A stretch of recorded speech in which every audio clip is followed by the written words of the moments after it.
যতই বড় হই না কেন এখনো মায়ের হাতের পায়েস ছাড়া কিন্তু জন্মদিন অসম্পূর্ণ। আর এমন আমার কপাল যে এইবার আমি বাড়িতেই চলে এসেছি, বিয়ের পরেই আমার প্রথম বার্থডে।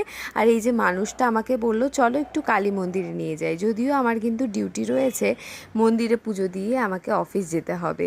আর প্রত্যেক বছর বার্থডের থেকে এই বছরের বার্থডেটা একটু অন্যরকম। আগের বার ছিলাম অবিবাহিত, এই বছরে আমি বিবাহিত। এখন আমি কারোর বাড়ির বউ, আবার কারোর বাড়ির মেয়ে, তো দুই বাড়ির মঙ্গল কামনাই কিন্তু আমাকেই করতে হয়। ভগবানের কাছে চেয়ে নিলাম যাতে আমার দুই পরিবারই ভালো থাকে। তারপর অফিসে কাজ শেষ করে 7টার সময় বেরিয়ে পড়ি। ছোটবেলায় জন্মদিন নিয়ে অনেক প্ল্যানিং থাকতো, অনেক মাথা ব্যথা থাকতো, কিন্তু বিগত 5 বছর ধরে আমার মানুষটা কখনো আমাকে জন্মদিন নিয়ে ভাবতেও দেয়নি। আমি আগে থেকেই জানি যে আমার জন্য সারপ্রাইজ অপেক্ষা করছে। তো সকালে যেমন বাবার দেওয়া ড্রেসটা পরেছিলাম, সন্ধ্যেবেলায় বরের দেওয়া ড্রেসটা পরে নিয়ে রেডি হয়ে নিলাম। ঘরে যাওয়ার পর থেকে আমাকে ঘরে ঢুকতে দেওয়া হচ্ছিল না। আমার রুমে আমি ঢুকলাম রেডি হয়ে, তারপরে দেখছি যে এত লোক।